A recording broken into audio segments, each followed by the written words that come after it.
aussi dans la démarche scientifique de tester les modèles, ou de tester la validité des modèles.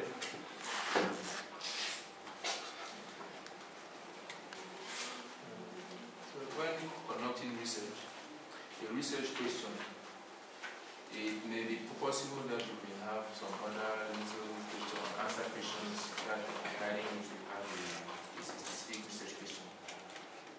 Is it possible that your model, there's several sub-models are constructed such that it makes one model? There's several people working on some models that build up to one specific research question. Yes, you can. Sometimes in the process you can have a general question on the system, and you start from this question, okay, and you start to build the first representation of the system to try to answer the question. And this is what you call the conceptual model. Conceptual model. It's the first stage of the modeling process. It's very general. It's like the plan. You design it. And then you try to, so it can be like a drawing on the paper. Nothing more concrete than a drawing on the paper. How to build a model to answer that question.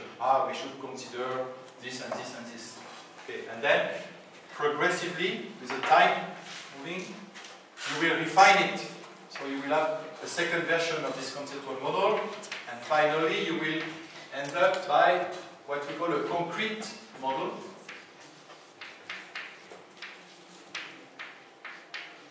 The concrete model, okay, you can manipulate it, and you will have output coming out of the model, and then you can have the feedbacks on the system, as I described. But on the way where you design the model, most of the time you have new ideas about the question. And sometimes some people involved in developing the model, they started from the initial question, and on the way, because of what's happening during the modeling process, a new question is, or a more precise question, or something related to the initial question, but different, can also come here, like question 2, this one, question 1. It's related, obviously, because this question came out of the process, started with question 1. So question 2 is related to question 1, that's for sure. But then, if you have question 2, okay, people who would like to focus specifically on question 2, they can go with their own specific process, while people sticking to question 1, they continue in parallel with another process.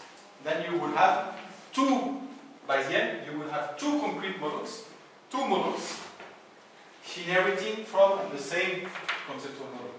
So you can have this kind of lineage of models, and you have something that is common to several different models.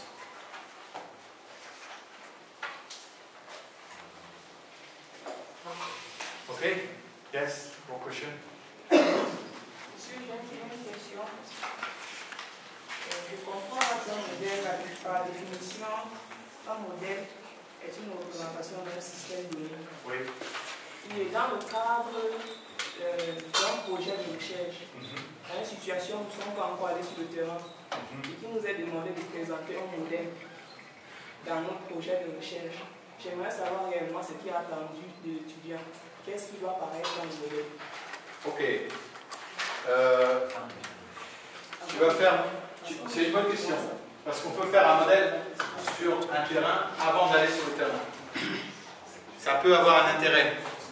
Mais il faut avoir, à ce moment-là, le sens de ça, c'est d'avoir fait, par exemple, une revue de la littérature, ou d'avoir lu les rapports des étudiants qui, avant vous, ont été travaillés sur ce terrain-là. Et donc, vous avez vous-même une représentation de comment fonctionne le système, sans avoir eu la chance d'aller directement vous-même sur le terrain. Mais déjà, de ce que vous avez lu, vous avez une première idée de comment ça fonctionne. Et donc ça peut être une bonne étape que de traduire votre état de compréhension du système avant d'aller sur le terrain par un modèle. Mais là, ce qui sera évidemment forcément très intéressant, c'est qu'après être allé sur le terrain vous-même, vous allez questionner la façon dont vous avez construit votre modèle. Parce que vous allez, il va y avoir une évolution de votre compréhension du système étudié. Et donc, la façon dont vous allez changer le modèle en revenant de la phase de terrain va traduire l'évolution de votre compréhension du terrain.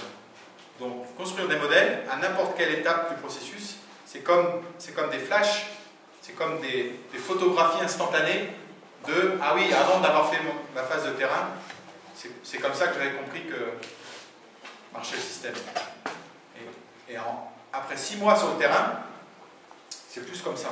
Et donc après, d'aller regarder la différence entre les deux photos, un modèle c'est une photo à un moment donné, si on dit le modèle avant le stage de terrain et le modèle après le stage de terrain, c'est comme 2 photos.